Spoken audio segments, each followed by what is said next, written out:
심상정 대표가 강 장관 남편 요트 여행 출국은 들끓는 민심에 기름을 부었다. 정부 방침 따라 극도의 절제와 인내로 코로나를 견뎌오신 국민들을 모욕한 거다라고 비판을 하고 있는데, 자, 야당의 김병민 비대위원님, 네.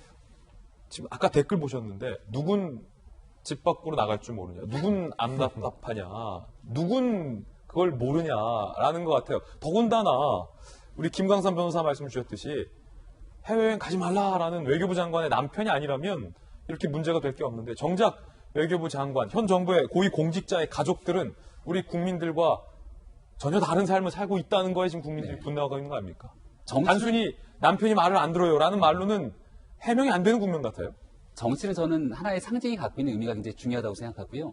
이런 방식이면 이제 대한민국 외교부 장관이 내고 있는 메시지의 신뢰성이 과연 어느 정도까지 국민에게 전달될까를 고민해야 됩니다.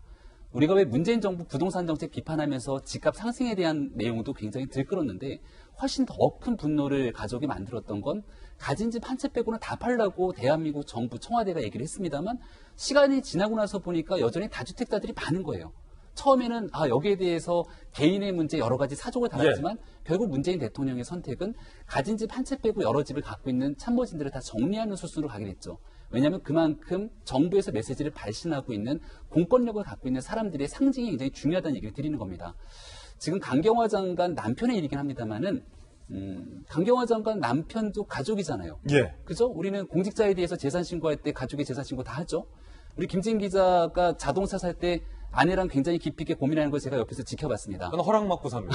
요트보다 굉장히 싼 가격이지만 예. 하다못해 자동차보다도 조금 더 싼 금액의 뭔가의 물건을 사더라도 대한민국에 있는 평범한 국민의 입장에서 이 정상적인 부부들은 여기에 대해서 서로 논의를 하게 되죠. 허락 받고 사죠. 남편의 요트 여행이 문제가 아니라 수억 원대 요트를 사는 거잖아요.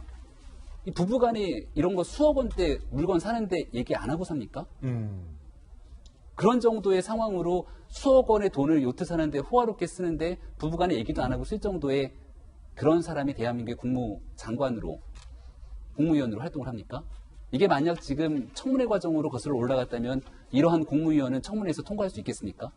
그러니까 저는 이런 관점에서 바라보건데, 개인의 사생활의 영역을 넘어서는 것이 아니라 공인의 가족이고, 공인의 가족으로서 강경화 장관에게도 이 문제에 대해서 재산권을 행사하는 공동된 책임자로서의 역할들이 있다고 생각이 됩니다. 그렇군요. 여기에 대해서 결국은 선택은 저는 문재인 대통령의 몫으로 돌아간다고 생각이 되는데요. 이 문제를 개인의 사생활 영역으로 치부하면서 이렇게 수억 원대 요트 타고 해외여행 떠나면서 내 삶을 즐기는 남편을 둘 수 있는 외교부 장관, 이렇게 볼 수 있다면 문재인 대통령의 선택인 겁니다. 하지만 적어도 정의당의 심상정 대표까지 나서서 비판하고 국민을 모욕했다고 하는 것처럼 코로나19 상황에서 좁은 집에 모든 가족이 모여서 그 고통과 기본권의 침해를 감내하면서도 국민의 생명과 건강을 위해서 노력하게 되는 국민들의 마음을 조금이라도 헤아린다면 이 사건 어떻게 처리해야 될지에 대한 답은 나와 있을 거라고 봅니다. 예. 야당도 이 부분에 대해서 강하게 비판했습니다. 야당의 비판 들어보시죠. 긴급한 일도 있는 것도 아니고 요트 사기 위해서 호화 여행하기 위해서 외국에 간다. 이중자 때문에 권력 있는 사람은 알아서 판단해서 자기 마음대로 해도 되고 양해가 되는 것이고, 힘없는 국민은 그렇게 하면 심지어 운전면허까지 취소한다고 하면서 막 그냥 엄포를 당하는 상황까지 겪어야 되고, 이게 말이 되느냐. 국민들은 고향에 연로하신 부모님을 뵙는 것도 조상의 성묘조차 못 가고 있습니다. 하다하다 코로나 방역도 내로남불, 코로남불 아니냐며 국민들은 분노하고 있습니다. 야당에서는 내로남불을 넘어서 코로남불이라고 비판하고 있습니다. 박수현 전 의원님 어떻게 보십니까? 지금 야당 우리 정치 선배님들 말씀을 듣다 보니까 참 야당 바쁘구나. 야당 바쁘다. 네, 들었는데 그 말씀은 뭐냐면 야당을 바쁘게 해드려서 여당으로서 죄송하다. 이런 말씀도 좀 드리고 함께 우스갯소리가 진심으로 그런 생각이 듭니다. 가지 많은 나무에 바람 잘 날 없다고 정말 여당이라는 것들 그렇지요. 자, 그러면서도 야당에게 좀 부탁하고 싶은 것은, 어차피 내일부터 이제 국정감사가 또 있거든요. 그래서 이 문제는 국정감사에 또 혼이 많이 나실 것 같고요. 이런 것인데, 아마 장관 강경화와 아내 강경화의 입장에서 굉장히 고심스러웠을 것이라는 생각을 합니다. 제가 어젯밤에 이제 강경화 장관 측하고 통화를 좀 해봤는데. 그러셨어요? 예. 그러면 개인적으로 저하고 강 장관하고 또 가깝기도 하고, 정도 통화를 해봤어요. 그래서 예측했던 대로고, 조금 아까 우리 김광삼 변호사님 추정해 주셨는데 사실 그렇더라고요. 그렇군요. 그래서 장관이 말렸는데 예, 당연히 말리죠. 예. 말리는데 장관으로서는 말렸지만 고집을 부렸을 거 아닙니까? 근데 아내로서는 더 이상 말릴 수가 없었다라고 하는 그런 어떤 지극히 개인적인 입장은 있는 건 맞아요. 그걸 보면 아마 지난 30년 동안 강경화 장관이 공직생활을 하면서 남편으로서 외조를 참 보이지 않게 많이 했을 거 아닙니까? 그러면서 자기 개인의 어떤 삶에 대해서 많은 제약도 받았을 거고 포기도 했을 것인데, 그리고 이번에도 이제 하나 바로잡고 싶은 것은 호화 요트, 뭐 이렇게 표현을 하는데, 이 사고자 했던 그 요트가 아주 평생의 꿈이었고 친구들끼리 이제 계획을 했다는 거 아닙니까? 그런데 그게 90년도에 제작된 30년 된 아주 낡은 요트고, 그 다음에 동력도 없는 도추로 가는 무동력 요트입니다. 그래서 뭐 그것도 우리 국민 정서에 보면 그것도 예를 들어 호하다 그러면 받아들이겠습니다만 뭐 그런 것은 아니다 하는 생각이 들고요. 다만 저는 아내 강경화의 입장을 옹호하고 싶은 생각 없습니다.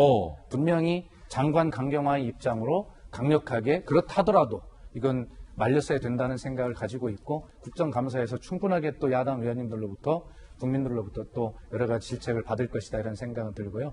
그다음 일화 하나만 잠깐 말씀을 드리면, 아까 그 청와대로부터 장관 임명장을 받을 때 모습에 이제 저도 그 자리에서 저도 나오던데 맞아요. 그때 예. 있었어요, 청와대에. 네네. 그런데 전날 생각나는 일화가 하나 있어요. 어떤 거요? 그 이제 저 임명장을 받고 이제 조그만 방으로 다시 이동해서 이제 부부간에 꼭 이렇게 예. 임명장을 주지 않습니까? 그게 문재인 정부에 들어와서 생긴 이제 굉장히 아름다운 모습인데, 거기서 이제 대통령하고 차를 한잔 한 30분 정도 나누면서 뭐 공적인 영역보다 사적인 얘기도 하고 이렇게 하면서 이제 하는 환담 자리가 있습니다. 근데 그 자리에서 강경화 장관이 했던 발언이 기억이 나요. 예. 그 이일병 교수에게 굉장히 미안한 표현을 하는 걸 제가 남편에게? 하거든요. 그러면서 이제 사적인 대화니까요. 대통령님, 제가 이 사람에게, 남편에게 사실은 이 구두와 양말이 이게 짝이 대체로 색깔도 맞고 맞잖아요. 이런 것도 한번 제대로 못 챙겨 주었습니다라고 얘기했던 그런 기억이 아주 생생하게 나거든요. 아마 그렇게 특히 강경화 장관은 공직 30년이지만 그중에서도 유엔에 파견되었던 외국 생활 이런 것들을 따지면 남편에게 굉장히 미안함이 많이 있었을 거예요. 그럼에도 불구하고 중요한 것은 부적절했고, 그리고 아내 강경화보다는 장관 강경화로서 남편이 아무리 고집을 피우더라도 이 부분은 분명하게 말렸어야 된다. 그리고 이번 국정감사를 통해서 다시 한번 정중하게 강 장관께서 국민께 사과를 한번 다시 하시는 게 좋겠다 말씀드립니다. 예.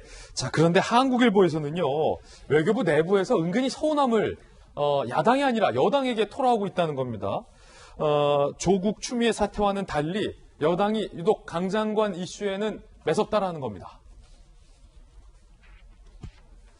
오늘 한국일보 보도 내용인데요. 속보인다라고 한국일보 쓰고 있습니다. 이낙연 대표 부적절하다. 김태년 원내대표 부적절하다. 최인호 수석 대변인도 부적절하다. 추미애 조국 대화는 딴판이다. 한국일보는 지적하고 있습니다. 외교부 일각에서는 강 장관 부적절했지만 야당의 비판보다 여당의 냉담한 태도가 더 아프다라고 또 서운함을 토로하고 있는데, 김광선 변호사님, 한국일보는 오늘 이 기사 비판하며 여권의 동지의식이 작동한 것 아니냐. 동지와 영입 인사에 대해서 이렇게 다른 것에 대해서 어떻게 보셨습니까? 아마 그런 얘기가 내 이렇게 해석해도 맞는지 모르겠습니다. 동지식과 영입 인사. 동지는 정치를 쭉 해왔던 사람은 동지 아니에요? 그럼 동지인 경우에는 어떤 일을 써도 우리가 사수를 한다는 거고, 영입 인사는 사실은 밖에 있던 사람. 그러니까 전에 이제 정치 어떻게 보면 노골적으로 얘기하면 문재인 대통령이 대통령 되는 데 있어서 별 공헌을 하지 않는 사람을 데려왔을 때는 만약 문제가 생기면 여자순위 갈라친다. 아마 이런 취지로 글을 쓴 것 같아요. 그래서 조국 장관이나 이제 추미애 장관을 보면 조국 전 장관이죠. 그러면 이건 동지의 범위에 우리가 속한다고 볼 수가 충분히 있죠. 그렇지만 강경화 장관 같은 경우는 사실 미국에 있었고 문재인 대통령이 대선하는 데 있어서 도움을 준 건 아니잖아요. 그러면 그런 경우에 있어서는 여지없이 갈라치기를 해서 이제 부담을 덜으려고 하는 게 아니냐. 이제 그런 논조에 이제 그린 것 같습니다. 근데 그게 맞을 수도 있고 틀릴 수도 있다고 보지만 사실 이전에 어떤 추미애 장관과 조국 전 장관의 논란과 또 강경화 장관의 지금 남편 논란은 사실 굉장히 차원이 다른 거거든요. 왜냐하면 불법적이냐 아니냐, 아니면 공직자의 가족으로서 처신해가는 문제지만 조국이나 추미애 장관 같은 경우에는 그게 유급이냐 아니냐 이 부분이 굉장히 중요하기 때문에 사실은 좀 다르게 봐야 돼요. 그럼 어떻게 보면 강경호 장관에 대해서는 제가 볼 때는 제가 여권 인사를 하고 나면 저는 뭐 적절하지 않지만 어느 정도 좀 보호를 해줄 것 같아요. 그렇지만 이전에 이제 워낙 다른 모습을 워낙이라고 표현이 맞을지 모르겠지만 좀 다른 모습을 보이니까 언론에서 이제 그 부분을 지적하는 것이 아닌가 싶습니다. 예. 자, 소식 전해드렸습니다.